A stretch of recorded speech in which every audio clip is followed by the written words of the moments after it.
You've probably heard it before, someone in your family, a friend who refers to, I have a bad knee, right? Knee pain is a very common condition that many of us suffer from. Whether that was a previous injury that you had playing athletics and sports years ago, or it's something new to you because you've started integrating something new into your workout regimen or lifestyle. Regardless of what that is, we need to best understand how knee mechanics work to provide a solution for you. So if you're dealing with knee pain, in this video, I'm going to show you some of the common causes as to why knee pain occurs and how the relationship of the foot and the hip really dictate what's going on in the knee.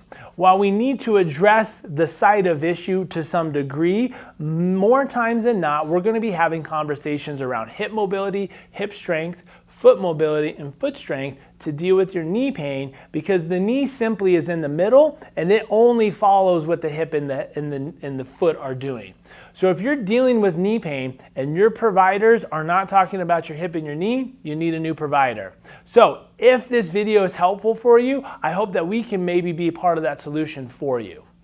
My name is Dr. Antonio Gurley with Live Loud Chiropractic and Coaching. We're based here in Lafayette, Colorado, in Boulder County, and we love helping individuals deal with chronic and or acute issues such as knee pain that are limiting them from the activities and the adventures that you want to be able to do. So if that is you and you want to find a solution, follow along. All right, guys, so we're going to be diving into some of the things that we can do to help you with your knee pain. Now, for some of you, you have this acute bout of knee pain. More likely than not, this is probably due to some increase of loading pattern, meaning you just started running more, you maybe introduced trail running, and or you started some sort of new workout program, or you got into another phase where you might be lifting heavier or more frequent, right? In that case, it's a little bit easier to manage because we know the initial cause, and we just have to go back and kind of manipulate the mathematics of what you're doing so that we don't create an overuse injury and make the knee really cranky. Now, it's not to say that you cannot still train. You just have to know how much loading is appropriate for you, and oftentimes you need a coach or someone like ourselves to help you kind of lay out that plan. Now, if it's a chronic issue, we're dealing with most likely some sort of a movement pattern issue or potential injury from later down the road. So our goal is to help tease out what's actually causing the pain. So what we start with, we're gonna start with basic squats. So I'm gonna have Rachel step forward just a little bit, so just at the table, and we're just gonna do a squat. Now, in the squatting, we're looking for a number of different issues. So I'm gonna do a couple squats facing the camera. Perfect. Now, we're not talking about lower back, but I am looking at the spine and how she manages the spine. Perfect. But I'm also looking at hip range of motion. And then I'm gonna be looking at her feet. Perfect. Take a half a step back and then let's face that way. Yeah, perfect. Do a couple squats there. Nice. So good. Keep going. So what we're looking at is hip range of motion and feet. Perfect. Come on up. Now, why is that important? The knee is simply the in-between of the hip and the ankle. So if you're having a knee issue, more likely than not, there's something happening on not only the hip, but also maybe the foot. So we have to see how it's loading during a functional pattern such as a squat. Now she's gonna do a reverse lunge. So feet come together, just a step back. Now notice, good, come back up. In both the squat and the lunge, in the lunge pattern, yeah, do a couple more. The knee is not going over the toes, but that does not matter, right? This is helpful though if the knees do go past the toe and it's symptomatic. It gives me an idea about how sensitive the patellar structures are or the tendons on the front side. And that's a talking point about what we need to do to improve that, because again, your knee will go past your toes simply just going up and down stairs. So you cannot avoid your knees going over your toes, and you have to improve that. Now, outside of that, I'm gonna have Rachel lay on her back.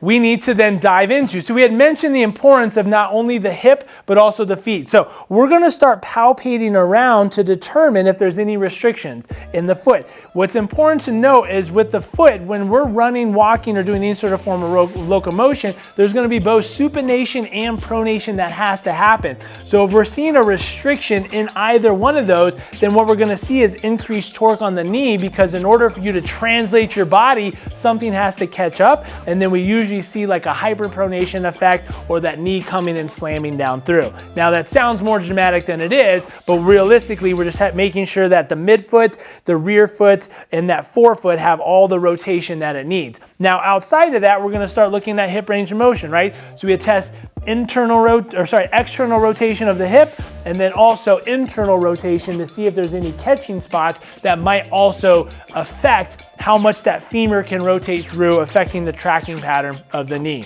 Now, we will go through the orthopedics test to determine if there's any sort of ligamentous damage or any damage on the meniscus that might be underlying cause of pain. And that can sometimes be what's not as assumed to be as traumatic as like kind of like a degenerative type of tear, which is what I had.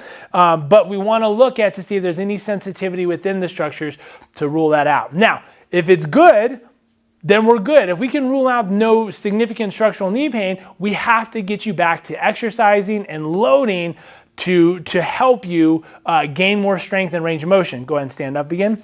So what we commonly see is with knee pain is that there's something around here or lower, someone starts to say, that's when it starts to hurt. So we have to find the appropriate way to increase your range of motion, increase your load, but in a very kind of step-by-step manner.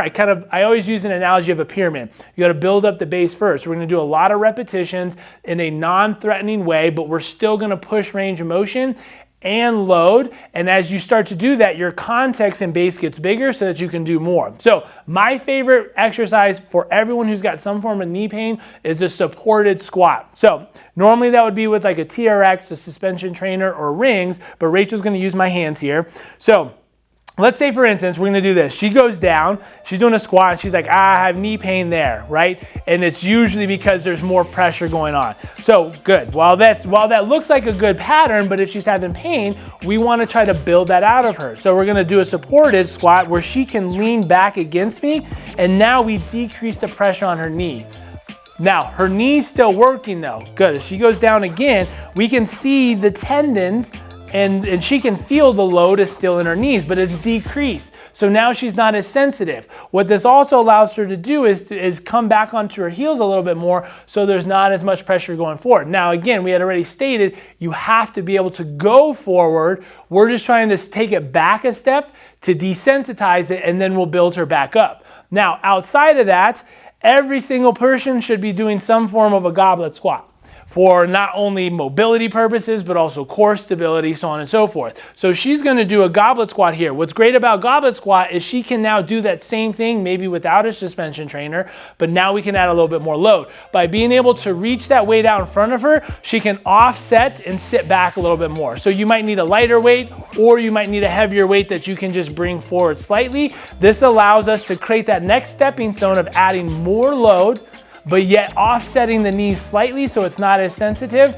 creating more stability, more range of motion, and more confidence. Now, knees, again, they can be finicky. If you've had knee pain for any point in time, it's kind of this thing where people are like, I got a bad knee. More times than not, this is because it's been mismanaged and you have not been appropriately loaded back into the requirements that you have. The saying goes, it's not the load that breaks you down, it's the load that you're unprepared for. More times than not, we're too conservative and we don't prepare ourselves more. Thus, when you get exposed to a longer walk than normal or a longer run than normal or whatever that might be, your knee starts acting up because it was not ready. So if you're ready to deal with your knee pain once and for all and you need some support, we'd love to help you out. Come in, let's get a full evaluation done, determine what's the actual cause, determine if there's actually any like soft tissue injuries that we do have to be worried about. And if there's not, or if there is, we're gonna set you up with the appropriate plan so that you can get back to running, to skiing, to hitting the moguls, whatever exercise that you wanna do that allows you to live loud.